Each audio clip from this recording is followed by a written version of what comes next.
There is a kind of silence that is not the absence of sound, it is the presence of power. A silence that does not arise from a lack of words, but from a conscious choice to no longer give energy to what does not deserve it. A silence that is not passivity, but strategy. That is not weakness, but reconstruction. You know exactly what I'm talking about, because at some point in your life, you've done it. You stopped responding. You stopped chasing. You stopped explaining. You stopped justifying. You stopped trying to convince those who didn't want to understand. And in that instant, the game changed. The absence of your voice began to echo louder than any scream you've ever let out. Your silence became an emotional earthquake in the minds of those who were used to your availability, with your predictability, with your need to be heard. And the scariest thing is that the world around you began to react. People who used to ignore you started looking for you. People who used to provoke you started walking on eggshells. Those who used to laugh at your emotional fragility started creating mental scenarios where you were no longer part of it. Because silence is the greatest generator of psychological fear that exists. It is no wonder that in wars, the most feared moment is not when the enemy attacks. It is when they are quiet. Human beings fear what they do not understand, and your silence is a puzzle that the minds of others try to solve at any cost. Marcus Aurelius wrote, "What angers you reveals your inner enemy. What silences you reveals the enemy in others." And today, we're going to talk about exactly that, about the 9 fears, the 9 emotional ghosts that begin to haunt people when you stop responding, when you disappear without warning, when you leave them hanging, not out of revenge, but by choice. Before I reveal them one by one, I need to ask you an uncomfortable question. How many times have you regretted saying too much? How many times have you ruined your own authority by responding on impulse? How many times have you given up your peace just to keep a conversation going that never deserved your energy? If the answer is more than one, then what you're about to hear isn't just a video. It's a manual for emotional warfare, because silence, when used wisely, is a weapon. And starting today, you'll learn to use it like someone who knows that the greatest fear of those who manipulated you is the day you simply stop responding. Get ready. What comes next will completely change the way you view your absence, and most importantly, it will show you that, in many cases, disappearing is the only response someone deserves. 1. Fear of losing control over you. The first thing people feel when you remain silent is fear of losing the control they had over you. Because no matter how uninterested they seemed, no matter how much they pretended to be indifferent, the truth is that the simple fact of knowing that you would always respond, would always be there, would always justify yourself, gave them a sense of power. You were predictable. You were the easy character to figure out. All it took was a calculated silence on their part, a delay in responding, a provocation, and there you were, running after them, trying to understand, trying to solve, trying to fix. But now you're gone, and that breaks the emotional script they followed with you. Fear arises as an internal warning. What if I've lost control over him? What if he's really changed now? What if this time he doesn't come back? And the cruelest thing is that this fear grows with each passing day without a response from you. 2. Fear that you've found someone better. The second fear is the most primitive of all, the fear of replacement. Their minds begin to create scenarios, images, hypotheses. Did he meet someone else? Is he now with people who treat him better?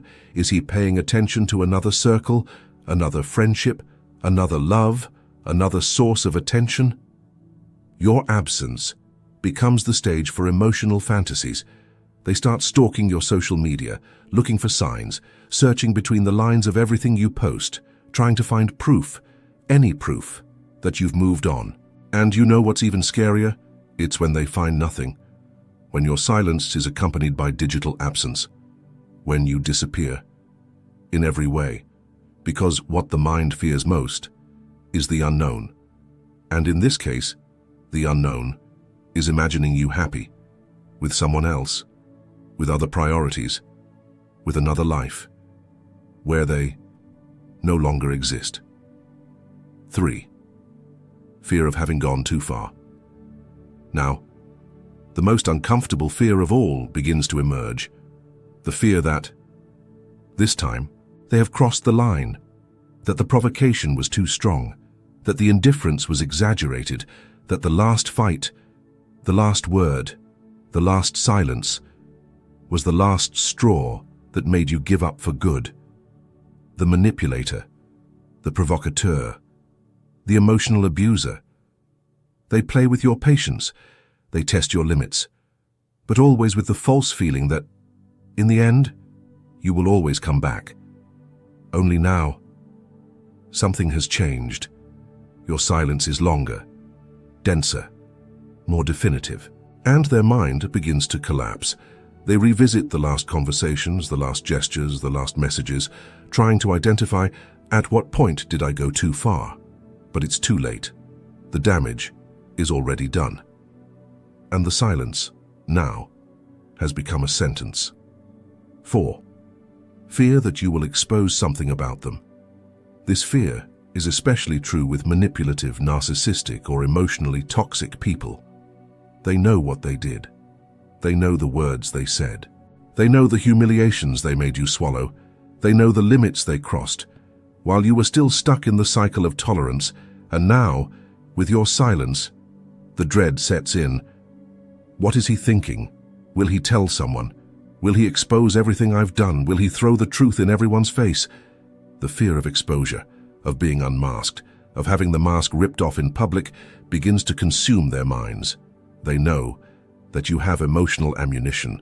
They know that you have reasons, and the simple fact that you're not saying anything only increases their fear that soon you'll say everything. 5.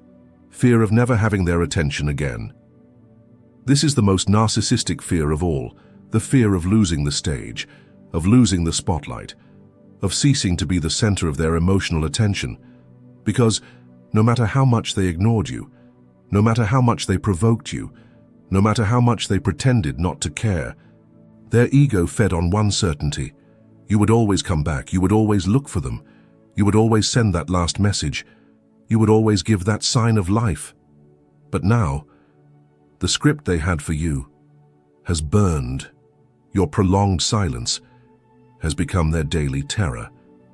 And they start doing what they never did before, looking at their phones anxiously, checking social media, staying alert, waiting for a reaction from you. But it doesn't come. And with each passing day, the fear of never having your attention again grows like an emotional storm, ready to explode inside. And that's exactly when your power begins to be rebuilt and becomes irreversible. 6. Fear of being socially ignored. This is the fear that strikes a person's social ego, because when you remain silent, the impact isn't just private, it spills over into the public sphere. Those who previously disrespected you in conversations, treated you with disregard in groups, ignored you on social media, or made jokes at your expense, now begin to fear your absence in social interactions as well. They begin to realize that while you remain silent, your public presence also diminishes. You stop responding in WhatsApp groups, you stop interacting on social media, you stop commenting, liking, validating their existence with any kind of reaction. And the fear that arises there is the fear of losing status, because socially you were a source of energy, of validation, of audience. They knew that even after a disagreement, you would continue watching their stories, liking their posts, sending that emoji that softened any tension. But now, all that is gone. And what remains is a vacuum, a space of public silence that makes them feel like they are being ignored, not only in private, but also in the social spotlight. And those who live off attention can't stand the echo of their own irrelevance. 7. Fear that you are getting revenge. Now comes the most paranoid fear of all. When silence becomes routine, the other person's mind starts to create stories. Is he doing this to punish me? Is this revenge? Are they planning to get back at me? When I least expect it. And the most interesting thing is that often you're not even thinking about it. Your silence is just self-preservation, emotional distance, a healthy boundary. But for those who have always manipulated you and provoked you, tested you, the simple fact that you are silent is fertile ground for paranoia. They start interpreting everything as a threat. If you post any sentence, they think it's indirect. If you go out with someone, they think it's provocation. If you don't respond, they think it's a plan for retaliation. Their mind starts living in a state of emotional war, because those who have always played with your balance now fear the return of every blow, even if you never planned to strike one. And the most ironic thing? The fear of revenge often hurts more than the actual revenge. 8. Fear of seeing you evolve without them. This fear is the most existential of all, because until then, you were part of their emotional cycle. You were the predictable character, the one who cried, the one who explained themselves, the one who ran after them. But now you're gone, and your absence is starting to show signs that maybe you're better off, calmer, more at peace, more productive, happier, and their ego can't stand the idea that you might be living a lighter, fuller, happier life without them. They start imagining you changing your social circle, evolving emotionally, rebuilding your self-esteem, learning to say no, creating new habits, moving on, and each of these images is like a stab in their pride. Because deep down, they always thought they had enough power to keep you emotionally trapped, indefinitely. Seeing you evolve is living proof that their control is over. 9. Fear that your disinterest will become permanent. Now, we've arrived at the deepest fear, the darkest, the one they can't even admit to themselves. The fear that your disinterest is permanent.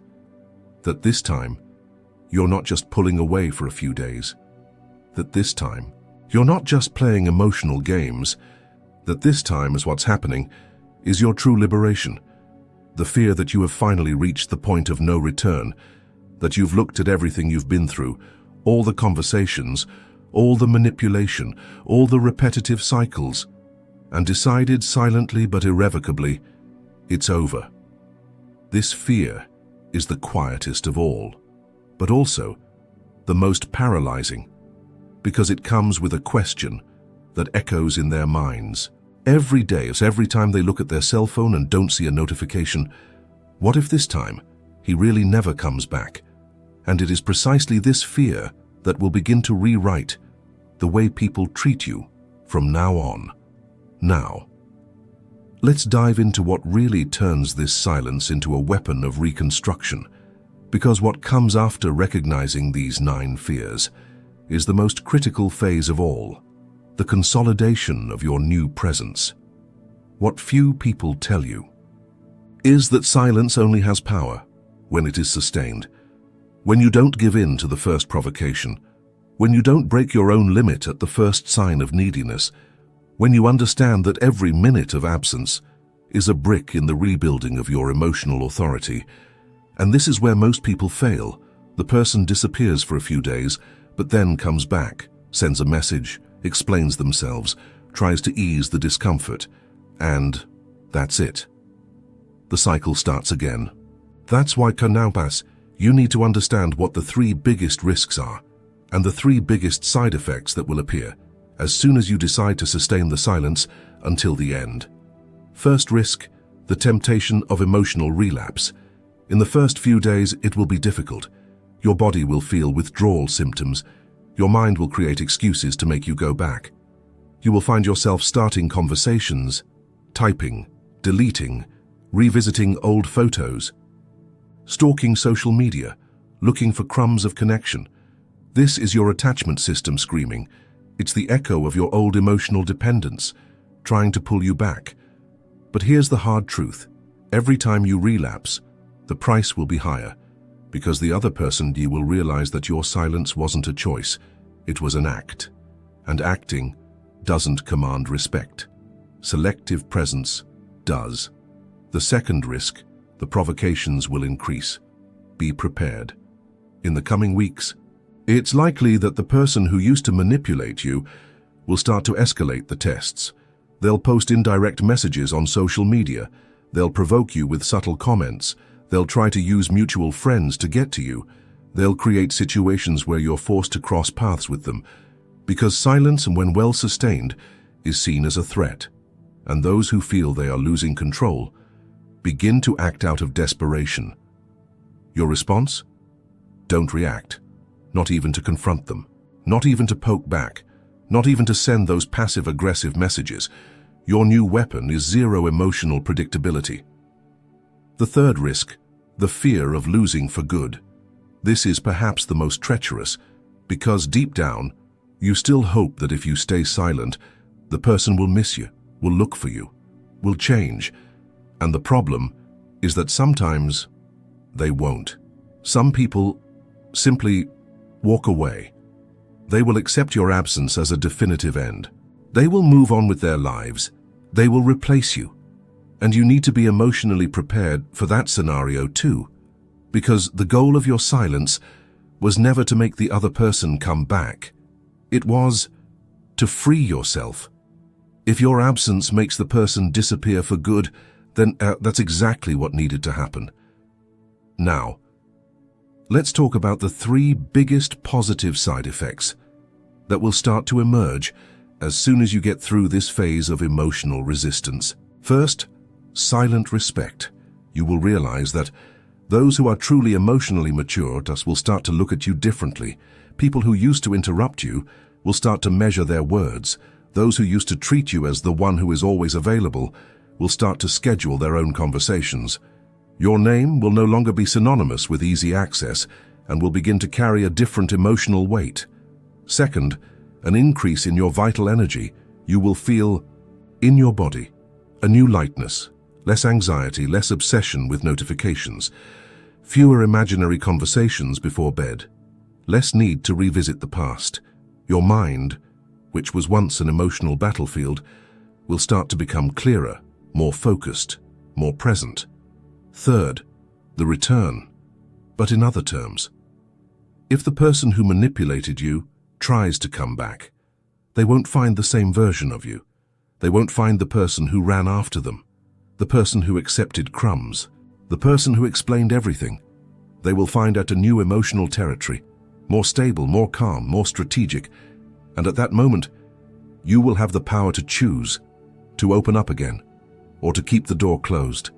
And whatever your choice, it will be a conscious decision, not out of need. Now, let's talk about the cycle that needs to die inside you, because your greatest enemy is not the person who manipulates you. It is your own emotional version that is still afraid of being alone, that is still afraid of being forgotten, that is still afraid of not being remembered.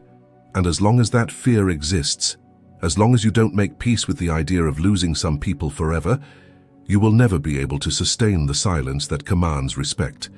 Marcus Aurelius wrote, "True strength comes from the ability to remain with yourself in peace." And that is exactly what you need to start cultivating, your ability to remain without having to prove anything, without having to justify yourself, without having to chase after anything. Silence is not the absence of communication. It is the most powerful communication that exists.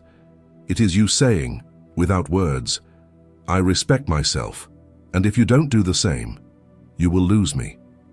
Definitely. What comes next is the cathartic closure of all this, the final moment where you will seal this emotional pact with your own dignity. Do you remember how it all started? With you wondering why people change so much when you decide to shut up, why your simple silence causes so much discomfort, so much tension, so much fear. Why what should be just a pause turns into an emotional earthquake in the lives of those who have always been accustomed to your easy presence. And now, after going through each of these 9 fears, after seeing clearly the emotional games, the projected insecurities and the disguised attempts at control, the answer became inevitable. The problem was never your silence. The problem has always been the effect your silence causes. For a long time, you were predictable. The person who always responds, who always explains, who always goes after what they want, who always breaks their own limits just to avoid making others uncomfortable. You were the emotional anchor for many people who never had the courage to anchor themselves. And what happens when that anchor disappears? Panic. Because when you go silent, you force others to listen to their own emptiness. When you walk away, you force others to face the space they always filled with your energy. When you stop reacting, you dismantle the emotional script they always used to keep you in the palm of their hand. And that is exactly why, now, the time has come for you to make a definitive choice. Will you continue to feed cycles of emotional manipulation, or will you sustain the kind of silence that rebuilds your identity? Because silence, from now on, can no longer be a temporary resource. It needs to be a life choice, an extension of your new attitude. From today onwards, you will no longer use silence as punishment. You will use it as protection. You will no longer remain silent, hoping that others will miss you. You will remain silent because you understand that your peace is more important than any response. You will no longer measure your worth by others' reactions to your absence. You will measure it by the degree of tranquility you feel, knowing that you have finally stopped negotiating your own dignity. Marcus Aurelius wrote, "Think as a free man and act as one who has no chains." And that is what your silence will mean from now on. Freedom. Freedom to walk away from discussions that lead nowhere. Freedom not to explain obvious boundaries. Freedom not to chase after those who never did the same for you. Freedom not to carry guilt that was never yours. Freedom to choose your own response time, or to never respond again. And here's what no one tells you. The longer you maintain this silence, the more others will have to change the way they treat you. They will start to measure their words. They will think twice before provoking you. They will feel your absence and understand that this time there may be no turning back. And if someone tries to blame you for it, if someone calls you cold, arrogant, distant, remember the most stoic and definitive response there is, "I'm just protecting myself," because, in the end, that's what it all comes down to. You're not at war with anyone. You're just tired of living at war with your own peace. Now, it's time for you to make the final choice. Continue explaining yourself, reacting, falling into the same emotional traps, or finally, sustain the kind of silence that transforms. Enjoy this video if you have decided that your peace is worth more than any response. Comment which of these 9 fears you have noticed most in the people around you, and how you will begin to sustain your silence from now on. And share it with those you know who are living the same cycle and need this wake-up call right now. Because the most powerful transformation that can happen is when someone finally decides that their silence will be, from this day forward, the greatest sign that their dignity is back. And if you've made it this far, that decision has already been made.